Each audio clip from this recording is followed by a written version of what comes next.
Hello, and welcome to the final part of our three-part series based on the Scientists' Willingness to Engage research project. I'm really happy to be here. I was part of that project, and it's so nice to see it come full circle with some of the coolest people in the SciComm training community here. Special thanks to our webinar sponsors, the Kavli Foundation and the Rita Allen Foundation. We really could not do this kind of work without your support. We're deeply grateful. We have learned so much through this research undertaken with our partners at Science Counts, the University of Texas, Austin, University of Wisconsin, and colleagues at the Alda Center at Stony Brook University.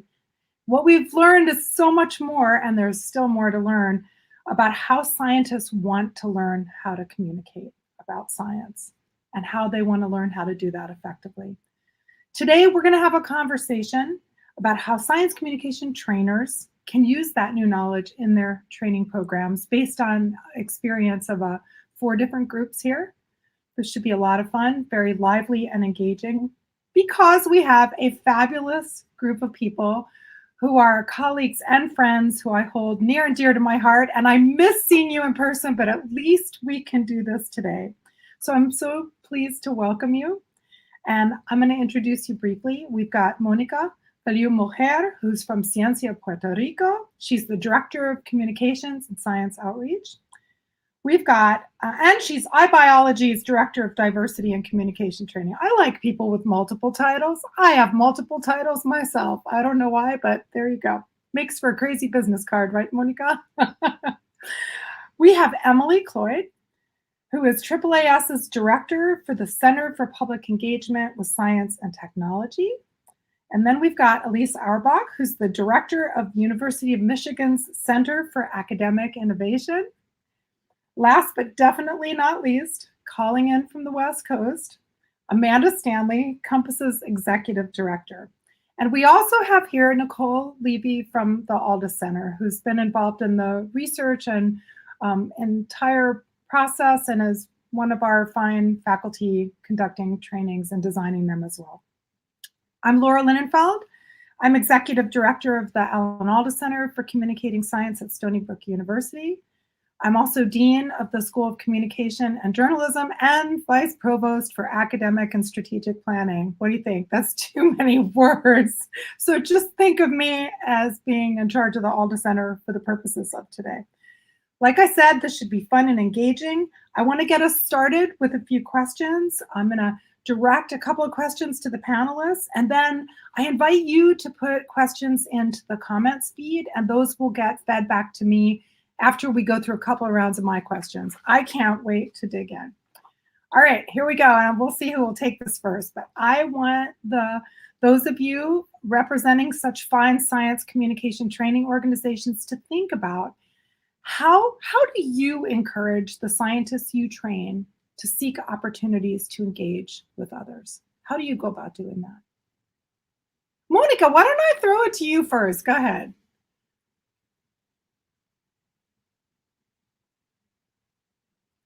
Mónica says her internet is acting up. Okay, Emily.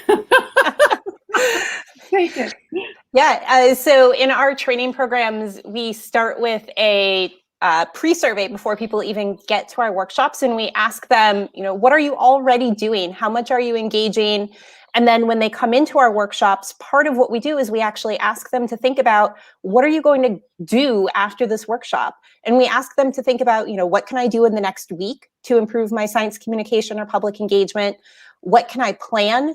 A real concrete communication or engagement activity that they can take on in the next week or month or 6 months, so that they're actually thinking about a real thing that they're going to do, rather than just thinking about the sort of foundational skills that they might get in a training. Elyse, you want to respond? Sure.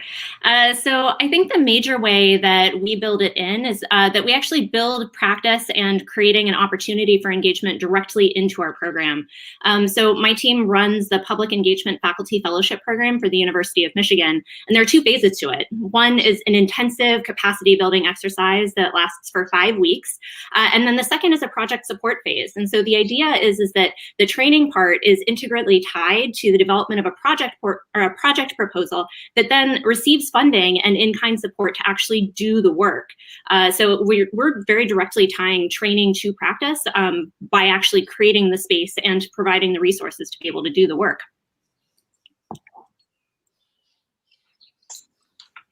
There we go. Just following up on Elyse, I think Compass does similar in that we're as well as a training organization, we're also a boundary organization. So we do a lot of work to support scientists' engagement in many various ways around the environment. So with a focus on biodiversity loss and climate change. So we think about how do our trainings lead up to engagements, and so, you know, when we do trainings for the Switzer Fellows program or the Foundation for Food and Agricultural Research Fellows, their training leads up to meetings with policymakers or decision makers. So they're you know, prepping for that meeting, and doing that meeting and the feedback of how that meeting went is baked into the program. We also do a lot of work to try to encourage scientists to think about the change that they want to make. So I think it's really important for us as trainers to help scientists focus on their goals and their strategies. So what do you want to have happen because of your communication, and thinking about what network do you need to build, what navigators and champions do you need to find to help you along your way. So that component of strategy for us is really tied strongly to our communication training. Yeah, similar to what Elyse and Amanda have said, you know, Ciencia Puerto Rico, we're providing trainings, but we're also providing our scientists with opportunities to engage and connecting them with those opportunities. And so be it we have a professional development program that has a core public engagement element. And so we're providing our fellows with trainings and guidance and connections so that they can actually do their engagement activity. We're also providing scientists opportunities to engage in schools. And so we're providing them training specifically for those goals of being in educational spaces, but also connecting them with the opportunities to work with teachers, to go to schools, to talk to students. And one thing that is particular about the work that we do is that our focus is most of our engagement work happens in Puerto Rico. And so it's mostly happening in Spanish, but it also has a cultural relevance emphasis. And so we're really seeking the scientists that we're training, we're encouraging them to think about how do they connect their science, their work with the culture and the context and the realities of the audiences that they're engaging with. But we're also encouraging to think about, you know, how do your own identities, culture, and context, how does that influence the public engagement that you're doing? Yeah, I think there's been so much said already. I think something really interesting that's happened in the past year at the Alda Center in particular, and I'm sure like many of you, we've transitioned to online and this online space as we're joining you here today in this capacity as well. And I think that there's been some really interesting dialogue with scientists in different fields around some of the opportunities for engagement with different pieces of the public, even with friends and family, or just in different ways that how do we quantify engagement, and that what we think of as engagement has sort of changed in the past year, and some of the opportunities that exist now in connection, whether it's with students in a new way or with policymakers. But there's been some really interesting conversations within a lot of our trainings. I've learned a lot as well around new opportunities that have emerged more recently around engagement as well. Let me jump in here with a question. So, and I'm sure all of you who are trainers, and I know this myself, there are things you know intuitively, and then you get to see it in data, like in this study. And Nicole, you've been involved in this research as well. What we know, both experientially and from the data, is that building confidence encourages scientists to communicate and be more engaged. So I want to ask you, how does the work that you do specifically aim to build people's confidence? Maybe even get a little tactical here about how you do that, and their ability to learn about their audiences. So the more you know the audience, the less anxious you feel, the more your confidence goes up. So who wants to jump in? Anybody? I never worry about any of you having awesome things to say. I can jump in. Sorry, Amanda. I mean, I think there are several ways in which we're building scientist confidence. I think one thing that's important to note is that we are often working with scientists that come from marginalized communities, and that they are already very motivated to engage, partly because they see engagement as a way to give back to their communities, and that is something that is very important for them, for a variety of reasons. For example, bridging a gap between their scientific identity, who they see themselves as scientists, and their social cultural identity, their life experiences, their background. For scientists from marginalized backgrounds, there's often a gap there, and you feel a disconnect between those two things. And so they see engagement as an opportunity to bridge that gap. So I would say there's a bigger motivation for them to engage. With that said, we're building confidence through the trainings that we're doing. We're very intentional about the skills that we're helping them build. I think something that is very important from our trainings, particularly the ones that we're doing through the Yale Ciencia Academy, which is a professional development program that we run, is that we are very intentional in helping these scientists bring their whole selves into the training space. So we're actively encouraging them to not just think about their science, but also who they are, what motivates them, what are their values, and that really helps people feel comfortable. The other thing is that we're connecting them with opportunities, so people know that they're not going to have to figure it out on their own. We're also supporting them throughout. This is a year-long program. We're supporting them, giving them feedback on the outreach that they're doing. We are encouraging them to think about what's the impact that they want to have, what are the goals that they want to accomplish. So I think all of those things, they help improve and build the confidence of the scientists that we're training, getting them ready for that engagement.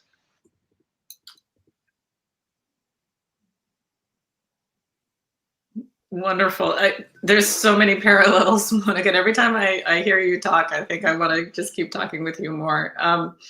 So we do a lot of the same work that Monica was mentioning. And so I will just add one element to that, which is in our trainings, we try to bring in people who represent audiences that the scientists are trying to communicate with. And so that could be journalists, it could be policymakers, it could be agency staff, it could be community leaders. It really depends on the goals of that training and the goals of the scientists. But that gives us a way to practice those communications in a safe space. It gives a way to get that feedback in a safe space. It also gives an opportunity to build relationships and trust and see these people as not this nebulous other, but just as other human beings that we can have a conversation with. And the other thing that I would like to add that I think is tied to confidence a little bit and encouraging people to use these skills that they develop is just helping them see the realm of what is possible. Monica talked about that value of bringing your whole self to your communication and seeing your identity as strength and helping you see the ways in which you can be a leader and an agent of change, and that maybe we can help you expand your view of the kind of change that you can make, the ways that you can engage, and that the power that you have. So I will stop there and pass it along. One of the things that we do, building on some of the stories that Monica and Amanda have shared about their trainings, is we try to help scientists think about the wide range of ways that they might engage, and really starting with that sort of everyday conversational approach to engaging. So getting to know your audience in a fairly low pressure, have a conversation, get to know what their interests are, what their values are, how they align with yours. And so we give scientist tools to think about that in our workshops, where we talk about, how do you get to know your audience? How do you find out who they are? Can you look at their social media? Can you have a conversation? Can you talk with event organizers? But then we also try to illustrate the wide range of ways to engage and highlight that it doesn't have to be a high pressure, huge event that you're organizing to have those conversations. You can just start with a conversation with a few folks that you're hoping to build an engagement project with, and sort of build on that and find ways to do a more sort of natural, progressive way of engagement and learning about your audience. So I will pass it. Mónica, you want to jump in? You had a really good thought that I know would be worth sharing here. Sure. Yeah, one of the things as I was listening to both Amanda and Emily that I thought, and I forgot to mention, is that I think something that is really, really valuable in the way that we see the science communication and public engagement trainings that we do is that it also adds value to the researchers or the scientists' work. The skills, the confidence, the approaches that they're learning in our public engagement trainings, they can translate those to writing grants, giving talks, and just speaking from with like my iBiology hat, we do training specifically more geared to help scientists deliver research talks. And we see this, like if people are more confident in communicating their ideas, that benefits all of the work that they do as scientists, not just their ability to talk about science. So it's part of the motivation, it's part of the drivers. Nicole, what thoughts do you have on this? Yeah, I mean, I'm also thinking from my Stony Brook hat as well. Oftentimes, whether there are science students or practitioners, there's this idea of public speaking being something that is sort of anxiety based. And I think confidence is really important. And when we think in the Alda Center, with the Alda Center training, it's rooted in improvisation and strategic message design. And the reason that improvisation is so key to the Alda Center is because its goal is focused on connection. And if you can think about connecting with your audience, thinking about who your audience is, thinking about ways to get to know them, as Emily stated, but really get into that more conversational context, even in more formal environments, right? If you're thinking about speaking to them, connecting with them, and doing that in a way fostered through improv is how the Alda Center sort of envisions it within our own trainings. I think that it can be really a confidence booster. And what can start out often as something that seems actually fosters people's ability to feel confident in their connection to others, different audiences. So I'll jump in to anchor this part of the conversation. I want to first +1 everything that my esteemed colleagues have said. So wholeheartedly +1 to all of that. The couple of things that I would add is really anchoring a lot of engagement work in reflective practice. So in our trainings, we implement reflective practice before every session, during every session, and after every session. And it's always connected to, like, what can you learn from this? What do you think went well? What do you think might have gone better? And how does this relate to your motivations, the types of impact you want to see in the world, and what you're hearing from your partners, and if you can find alignment there. So I'd say that that's one major thing. Another major thing is really thinking about how the connection point between an engaged identity and engaged scholarly identity is a critical part of developing competence. And so we talk a lot about the way that engagement work can fit into scientific work, the intersection that Mónica was talking about with the types of skills that you gain in engagement work applying back to a scientific space. And to that point, we also make a real effort to encourage folks to really explore the different types of options that they have available to them, to build off of Emily's point, that the type of engagement work that you might want to do earlier in your career might look really different than the type of engagement work that you might want to do later in your career. And so if you anchor in that reflective practice, if you think about the connection points between all of the different facets of your identity, and then you connect people with the right opportunity at the right time, that sort of collectively helps to build confidence. All right, let me throw another question at you. One of the really interesting things we learned through this study is that when we say science, much of the public, not everybody, but people experience hope. they feel a sense of hope. When we say science, to many scientists, again, not all, but the harder the science, the more people tend to experience joy. So you've got this idea of the payoff of science versus the joy of the process itself. I'm glad those are both such happy brands, as it were, but they're different. So I'd like to ask you to think about how do you handle that in your training? And do you think the pandemic may have changed some of those perceptions? A lot of talk about how science is done, which I think is thrilling. You know, do you think there's more inspiration to dig into the joy of it, or people are like, you know, I want that vaccine, I want to take my mask off and go back out? So who wants to jump on that great big question? I can start that one off, just making an observation for the groups of folks that I work with. So just by means of transparency, in my role as public engagement lead with academic innovation, I work with folks across the university, not just scientists and other folks in STEM, but also social scientists, humanities, and artists. And I think that the major thing that comes up for me if I reflect on the way that the pandemic has shifted the way people think about engagement and some of the goals associated with engagement is really fundamentally about purpose. Increasingly, I think that especially the folks in my science spaces who really saw a lot of inform or edutainment goals in their work as being really motivational for their engagement work have increasingly shifted to thinking about engagement as one of the primary mechanisms that they can have a meaningful impact in their community, especially to make it a more just place.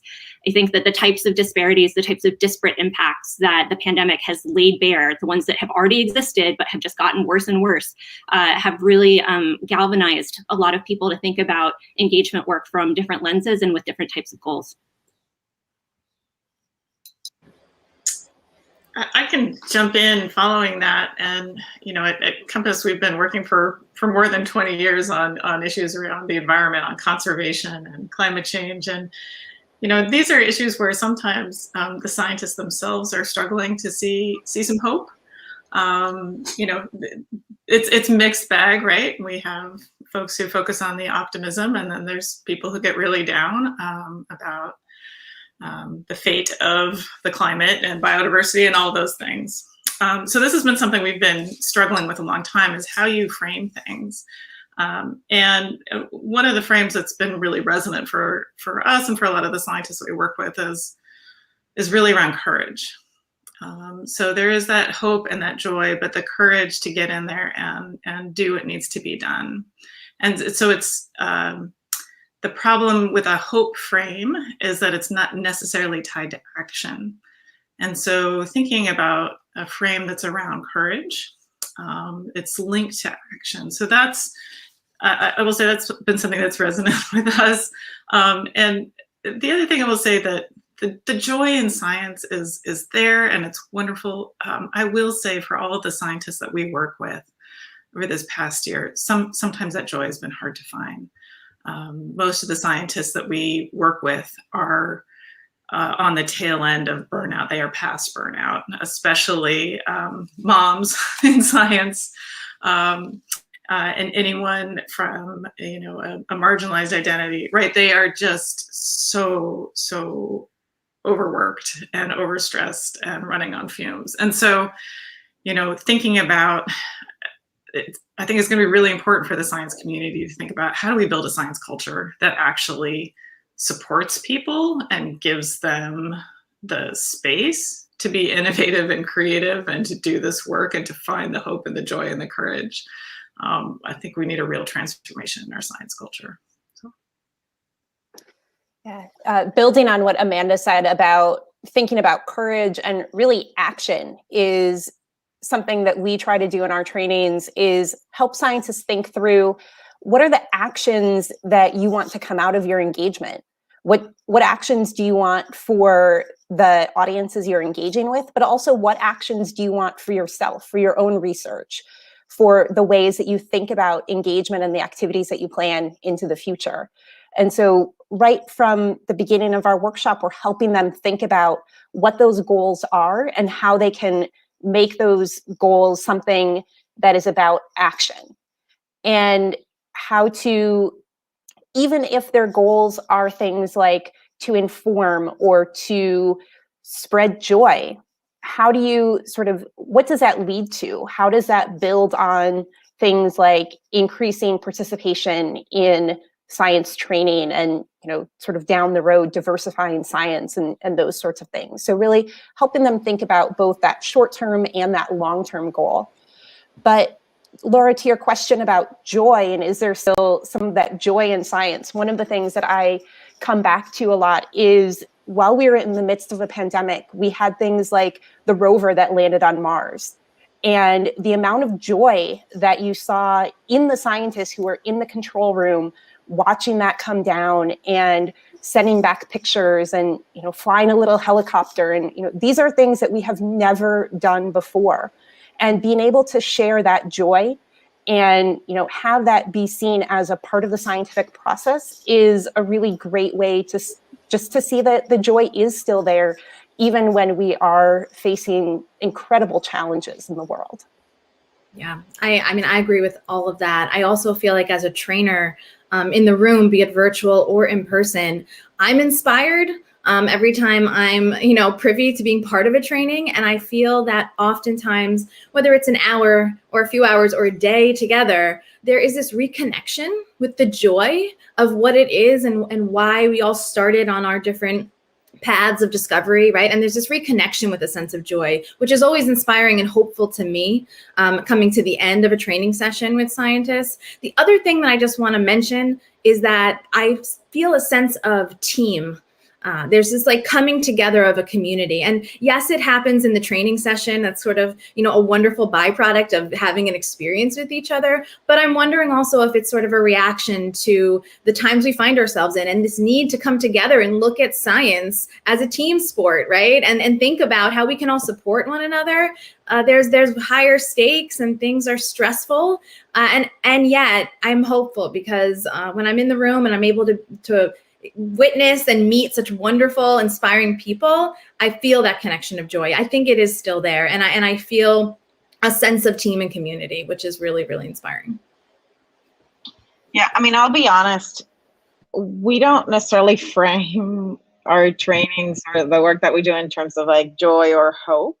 But we do think a lot about authenticity. This is true for both the work that I do with Ciencia Puerto Rico and with iBiology. For example, with iBiology and kind of our one of our sister projects, the Wonder Collaborative, we think about how do we portray the process of science and how do we portray scientists in an authentic way so that people are really seeing the range of emotions that scientists are feeling and that the process of science is entail. Yes, we want to inspire joy and hope and wonder, but we also want to be real. Science is complex, and science has a history of inequities, and we want to be authentic about those things. We also encourage scientists to be authentic in their communication, and this idea again of having them bring their whole selves and not always pretend like everything is going great. Let's be honest, when you're doing research, things are mostly not going great. They're not working. There's a lot of failure, and so we try to focus on the authenticity. The other thing, particularly from a perspective of of engaging an audience, we're thinking about service, and we're thinking about agency. Particularly with the work that I do with Ciencia Puerto Rico, we think about how do we put science in service of the audiences that we're engaging with? How do we use science? How do we encourage them to use science as a tool? How do we give them the agency to use that scientific knowledge in whatever ways they need to use it? How do we partner authentically with them? And so we try to think about it that way, both with scientists and the audiences that we're working with. It's so interesting to think about this frame of hope, right? But what I find is you all inspire great hope in me. I don't know if that's your frame in approaching me, but that's how I experience you. And I have to say, I don't know if any of you caught this, but Al and Alda we got permission to have him tweet that we worked with the NASA, part of the NASA rover team. So that was just so awe-inspiring. Isn't that cool? One small step for the Alda Center. I want to ask you about the deficit model, because it just has to come up, and we got a question in the feed. I had one, so let's dovetail these. You know, this idea we're going to screw off people's head, pour information in, they're going to get it. We know it's a leaky bucket. It flies all over the place. Nothing sticks. As trainers, how do you deal with this? Because I know a lot of scientists still think that their job is to pour information at you. How do you deal with this? And how do you introduce other engagement models? Who wants to jump on that one? Everybody's head's shaking.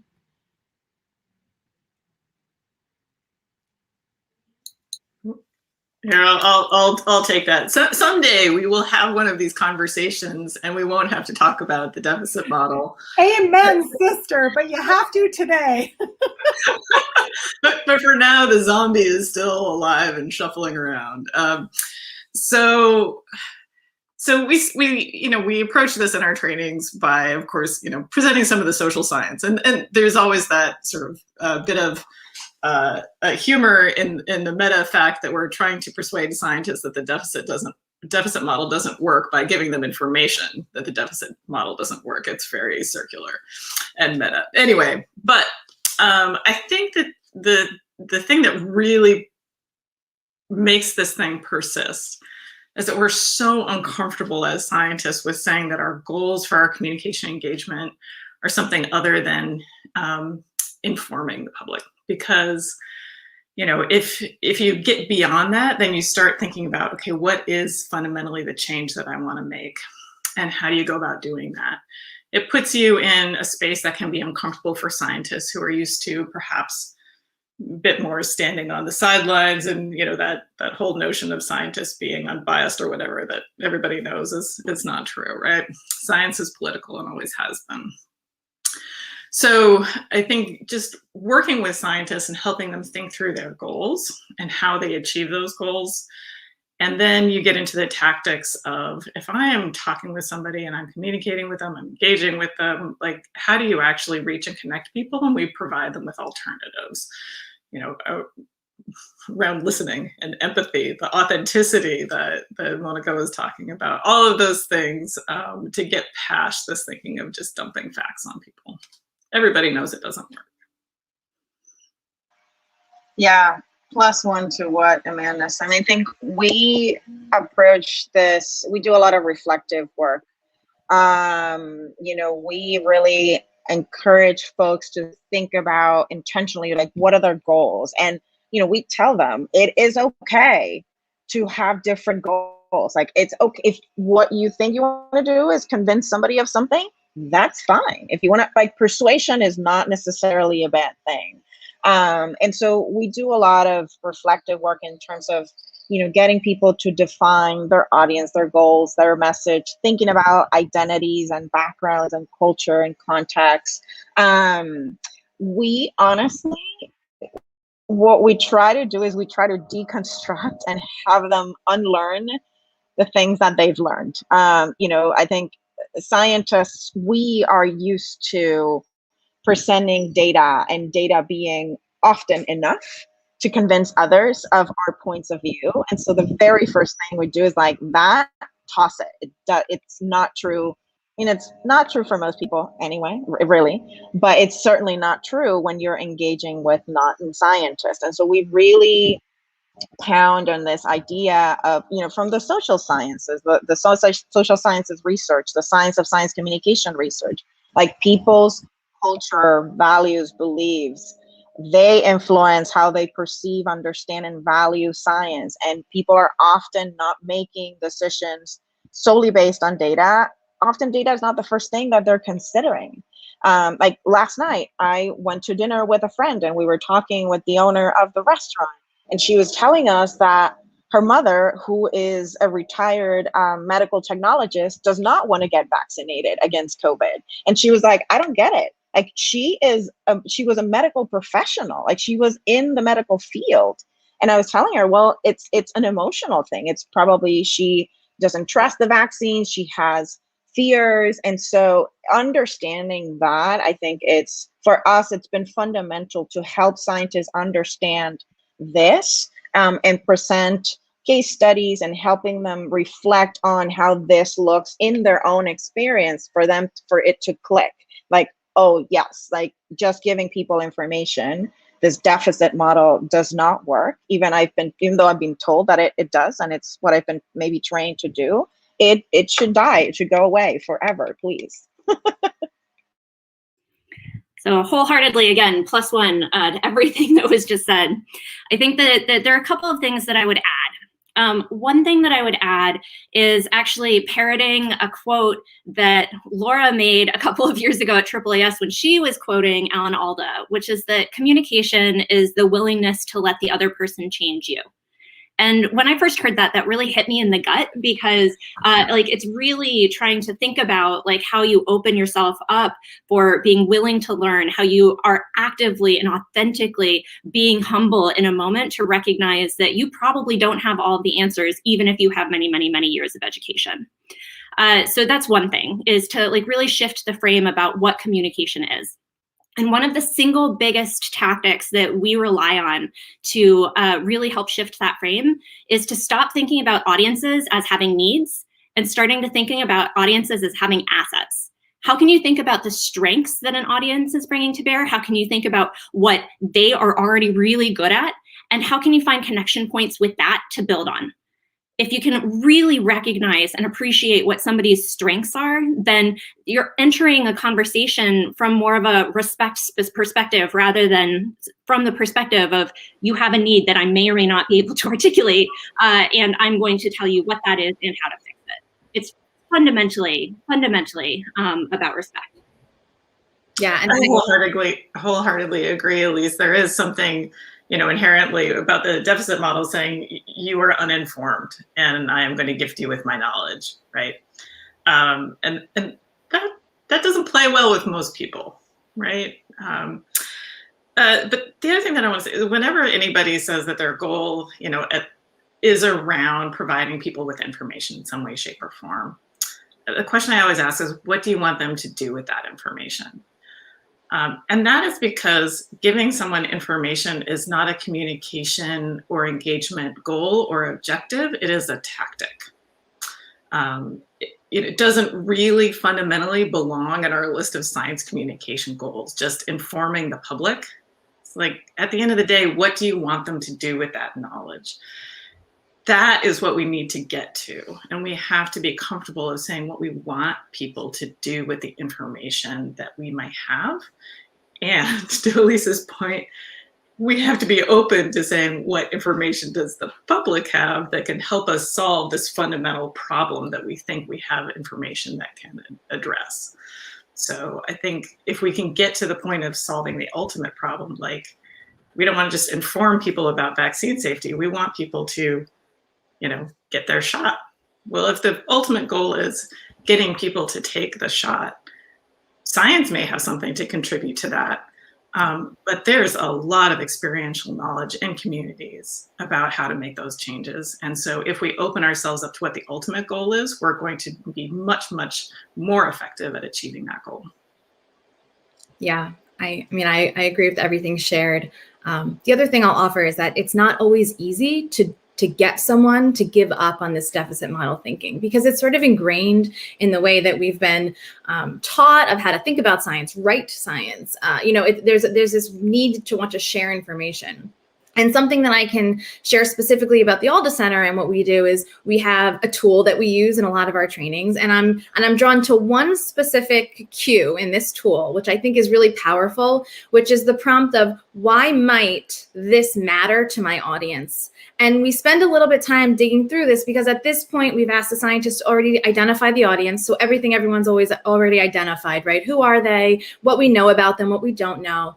But specifically, I like to pause at this moment and to just identify that this prompt doesn't say, why should this matter to my audience? Which is sort of my own interpretation of their needs, right? Like coming back to what Elyse was saying, what I think that they need or they don't have, right? It's not about that. It's about taking the perspective as best as we possibly can to consider where they are, their context, their assets, their strengths, their values, and really trying to internalize that and think about points of connection between my work, if I'm speaking as a scientist, between what I do, what I care about, what I want to share, and what is meaningful inherently to an audience. And it's not really easy to do. And I always try to really pause on it because it's part of a larger tool. And yet in and of itself, it is a deep exercise in sort of empathy, right, and perspective taking. And it's not a perfect answer, but if you sit with that prompt long enough, it starts to get yourself out of the mindset like that. You can't answer that by just giving information. If you just share information, you're not really considering why it might matter to the audience. So that just comes to mind specifically as an example of one way or one tactic that can possibly get people to really think about taking this in, this idea of moving away from the deficit model. I want to pick up really quickly on a thread that Amanda had, which is how do we move in our trainings beyond the deficit model? Because we're often throwing a lot of information at people saying, you know, this doesn't work for your audiences. So how do we try to model in our own trainings, how do you have a conversation? And how do you bring people in to really helping to shape that conversation and shape the way that you move forward? And so we try to model those interactions in the training and give opportunities for participants to do that with one another, to do that with us as trainers. And the other piece that I think in thinking about what really got people excited about science, for most people, it wasn't that they got a long list of facts, but it was that they were actually engaging with and doing experiments or fitting the pieces together. And so really the process of science isn't a deficit process. It's really a conversation with whatever it is you're studying. And so I think helping people remember what drives them to science is that sort of exploration and conversation and not just getting a list of facts to incorporate into your life. One minor tactical note just to build on Emily. In our fellowship program, one of the things that we do to help really drive home the importance of active, of generative, of appreciative inquiry and listening is to actually really highlight the voices of people who have been the quote unquote recipients or the audiences for engagements. So we ask fellows who have a lot of experience with public engagement of different forms to interview a past public engagement partner or a past community partner, and to ask questions like, you know, what was useful about our relationship? And also, what did I kind of mess up? And to highlight that, to really put those community partners, those voices front and center, and to genuinely interrogate, well, what have we gotten wrong in the past? And most typically what you'll hear from community partners, especially if they've experienced harm on behalf of their communities or as a result of something a scientist did by parachuting into their community and just studying them or something along those lines, is that they really want to not be just the subject of research. They don't want to be the receptacle of information. And so I think that there's something really powerful about creating the voice and creating the space for people who have had the lived experience of being at the tail end of the not good effects of the deficit model to actually speak to that. And to address an audience member's question, I think that that's the single best lever that I have in my toolkit to help convince skeptical scientists who are really anchored in their position of authority. Yeah, and I'll add to that, and particularly to what Elyse said, you know, of like presenting case studies or, you know, examples, concrete examples. That is something that we do. One thing that I try to do sometimes is try to connect the experience of public engagement, or like putting the audience at the center when they're engaging with non-scientists, connect that to the experience that we often have day to day as researchers. You know, I'm a neurobiologist by training, and I've been to talks for a molecular neurobiologist for that matter. And I've been to talks in like cognitive neuroscience, and I talk to people like, think about the last time you went to a talk and you sat there and like a minute in, you were like, why am I don't understand anything this person is saying. And like, think about the way that you have felt And that's probably because the person who was speaking to you was using the deficit model. They were thinking about, what do I want to say? I'm just going to give information to people and that's going to be enough. So I try to relate that to experiences that they probably had with the deficit model or this deficit approach. Something else that has worked for me in some instances is, I mentioned at the beginning that scientists, we are often more easily convinced by data. And sometimes it has helped me to present the data on like why the deficit model doesn't work. That's obviously not going to work with everyone, but it is a tool you can use. And then the last thing is, remember, you will not be able to convince everyone. If there's somebody who is just being resistant and they're willing to die on that hill, that they're going to continue to use the deficit model, let them do it and let them fail. Let them not be able to communicate effectively with the audiences that they want to engage. You're not going to be able to convince them if they are so resistant.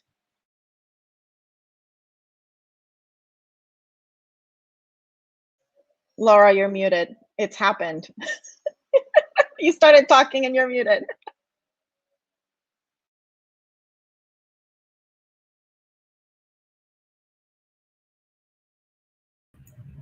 Hi, everyone. I'm so sorry. We're having some technical difficulties here. I'm Lori Kai. I'm also with the Alda Center. I think Laura is trying to figure out how to unmute herself. So in the meantime, I'm just going to take over for a second. We got a really great question on social about the media, and I'm just going to pop it up here. How do you help scientists not view the media as an enemy? I'm a former reporter, so this really strikes me at my heart. So how do you change the view of the media as this, useful idiots? Chris, I love how you've said that, who are more likely than not just going to get the science wrong. How do you handle that perception, and how do you help scientists to overcome that? Sure, I can jump in on that one.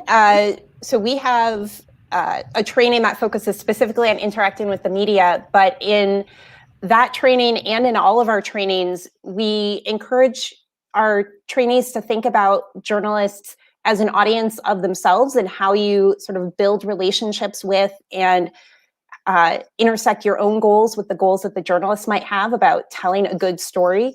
And then we also help them think about journalists as sort of an intermediate audience. So through journalists, you can get to the audiences that those journalists have. So really thinking about the journalist as a partner in science communication and in an engagement, and thinking about how their goals can be goals that you also have, and how can you help that journalist get the information they need, get the angle that they are trying to tell their story from, and be part of a conversation. So how do you engage with them in an interview, but also how do you engage with them when you might have some really great content that they want to use in a future story, and build a longer term relationship with them. The other thing that we do is we actually run a program called the AAAS Mass Media Fellows Program that brings early career scientists and engineers into mass media sites for 10 weeks. So they get an opportunity to work as science journalists and get that sort of different way of thinking about science communication, and what are the tools that journalists use to get their stories across, what can they as early career scientists learn that they can bring back into their practice as they continue in science, or if they move into a career in communication, and really doing that exchange where they can learn from journalists, where they can help journalists learn more about science, and have that be, again, a conversation and a longer term relationship than just, I'm going to pop in and talk to this journalist for 5 minutes. Yeah, we do a lot of the similar sort of work that Emily was talking about. We bring journalists into a lot of our trainings. And we also do a lot of, excuse me, we do a lot of panels. We have journalists who talk to scientists in various formats and say, welcome to my world. This is what my world is like. This is what I care about. To directly answer the question, there's a great little diagram from Ed Yong about every scientist versus journalist debate ever. I'll put the link in the chat. It just always makes me smile because this kind of question comes up a lot, right? But you know, when you look at most scientists and most journalists, where we align is this: we care about the truth. And so there's a shared value there that we can relate to. And so a lot of the work that we do is just helping scientists see journalists as just fellow human beings. They are not scary people. They're just people who care about finding good stories and telling the truth. And, you know, they're interesting to talk to and can be helpful. So beyond our trainings, one of the things we also have done a fair amount of is bringing journalists to scientific conferences. And we find ways to integrate them into the conference. So we'll you know, have a panel of journalists at the kickoff of a conference, introduce them to everybody, and they say, here's who I am and here's what I'm interested in reporting on. And then we give the journalists a drink ticket or some chocolate or something, and you go right into the mixer. And if a scientist goes up and has a fun conversation with a journalist, they can get a drink ticket or a piece of chocolate or something. So it's one way to make it like just lower the stress bar. And then we also do, you know, fun events like a pitch pit, where scientists get a couple minutes to pitch a story to journalists, and they get immediate feedback from a panel of journalists about, you know, what they found resonant and exciting about what the scientist was working on, and maybe where they could improve their pitch. So it just really helps us, like, we're just people who have fun and want to tell good stories, and we care about science. And just you know, reducing those barriers to entry and forming trust and making it playful. Amanda, can I have one of those drink tickets? It was stressful getting kicked out, but next time we're at a conference in person. Oh my Lord. I have another question. Let's see how much more time we have. We have about 9 minutes left, but I really want to hear from you. When you think about the research on science communication, so the science of science communication, can you talk about how you draw on that research? And then I'd like you to think about, where are there gaps, to at least in your knowledge, of what kind of research would be helpful for you? What you think, and it may be that it's out there, don't worry about that, but what would be useful to you? I love the idea of creating these tighter bridges. Who wants to jump on that first? I can jump on that. I did want to add, for the previous questions, just very briefly, one of the things that's very valuable in the media work that Ciencia Puerto Rico does is helping scientists understand the cultural gaps between science and journalism. Like, you know, how journalism, like, you have a deadline in like 8 hours, and scientists take like 4 months to write a paper. We have found that helping scientists understand the culture of journalism and vice versa is very, very valuable. And in terms of research gaps, I mean, my focus is on culturally relevant and inclusive science communication, and there is very, very little. There was this meme going around, like, science communication, the science of science communication research papers, and it was like, you know, the one science communication way. And then there was another one that said, like, you know, this is what works in science communication, and it always comes from like the English language, or, you know, Western practices, or like white practices, or white culture, predominantly white cultures. And so in my case, there are so many opportunities to do research in like multicultural science communication and multilingual science communication, you know, traditional knowledge. There's just very little there. And so, I mean, if I were to point the gaps, I would be talking for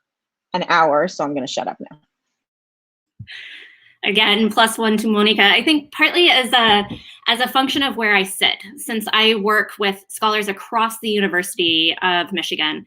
I think that one of the things that really strikes me as a gap in research to practice is where the public engagement with science and science communication literatures have a lot of learning to do from fields like public health or social work or urban planning, community or fields and disciplines that have been doing community engaged work for a really long time.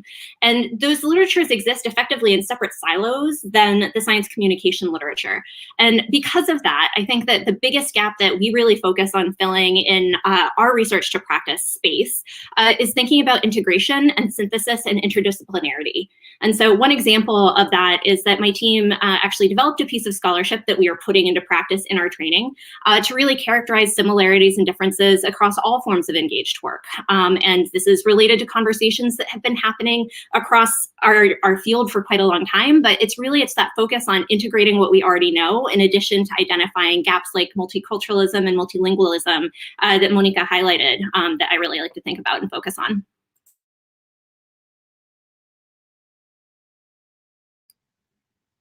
Who's up next? Other responses? Science of science communication and training.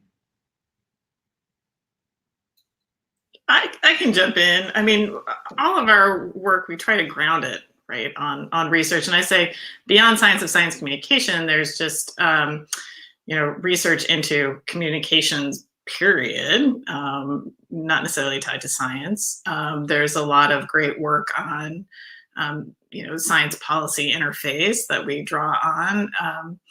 A lot of work around adult learning so that we think about how do we design trainings that are most conducive to the scientists actually taking something away from that. I would say broadly, just to echo a lot of things that Mónica was saying, right, is there's sometimes a bit of a disconnect between the research papers and is there something there that I can use? So how much of this research is actually going to yield to some way that I can adapt, shift, a new content module, changing the curriculum, and a lot of it it can be fairly academic, and sometimes it's maybe reinforcing things that we started doing 5 or 10 years ago. So it's like, well, it's great to get that confirmation that we're doing the right thing. So I think there's, more of that research being actually tied to the needs of practitioners would be great. It strikes me that each of these questions could be an entire webinar with all of you and so many others on their own. So I would like, in the last 3 minutes, let's do a rapid fire round. What would you really love for people listening in today to walk away with? Elyse, you want to start? Sure. I think that if I could ask everyone to take away one thing, it's about the power of using an asset-based framing for thinking about partnership. Think about what you can build on, what you can capitalize on, what you can amplify, what you can learn from. It's one of the single biggest mentality shifts that I think is helpful for the folks that I work with in learning to be more thoughtful, equitable, and just partners. So I'll go next. I think listening is really difficult, and it's something that we can all do a better job of in how we incorporate that into our training and how we can help people be better listeners and how we help people think about what they do with what they hear when they're listening. And I think that ties in with questions of how do we build relationships, especially long-term productive relationships with community partners, and it builds in with all the communication and engagement that we want to do. So let's work on that listening research and listening in our trainings. Who wants to take it next? I can jump in next. I think something that I take away and I would like to share is just that good science communication is actually a skill. It's something that takes really hard work, and it is not easy. And I am hopeful for all of the work that's already being done. I mean, that so much more can be done, and yet just to acknowledge the work that scientists are putting in, trainers are putting in, it's a skill, and it's something that takes time and energy and thoughtfulness. And so I want to share that with everybody. Mónica and then Amanda, go for it. You stole my thunder, Nicole. I was just going to say that. But it's great. I mean, I'm going to emphasize that. Like, public engagement and effective communication, it is hard work. It takes time, it takes effort, but it can be learned and you can always improve. The other thing that I will say is that you can do you. You can be an effective communicator and do you. You know, I think there are these archetypes of what a good communicator is and what a good communicator isn't. So throw that out. You can be yourself and bring your full self into communication, but take the time of learning and practicing the skill. Don't go beyond just like reading and listening, but go to practice. That's where you're going to get better. All of these things, yes. You know, we can work to develop a better culture for science, and we can help more scientists, you know, realize their potential to be these amazing leaders and agents of change. These things are all possible, and with this kind of group of people and this energy, we can make these changes. I will just put in a quick plug. If this is a field and a career you're interested in, on Monday, Compass is going to be launching a search for a SciComm trainer and a science policy associate. So if you're interested in doing this work as a career, keep an eye on the Compass website, and we'll be launching that search next week. And the Alda Center just launched a brand new MS in Science Communication for scientists who want to become professional communicators. I think it's the only one of its kind in the US. There's one in Canada. Consider applying. Thank you all. Such fabulous energy. I miss you all so much, and I'm sure there's many people listening in. I miss you too, or if I haven't met you, I will miss you once I've met you. Thank you to Copley Foundation, Rita Allen Foundation, and all the folks behind the scenes. Lori for jumping in, saving me when my connection died there. Wonderful conversation, more to come. Take care, everybody. Wonderful. Bye. Thank Thanks so you. much.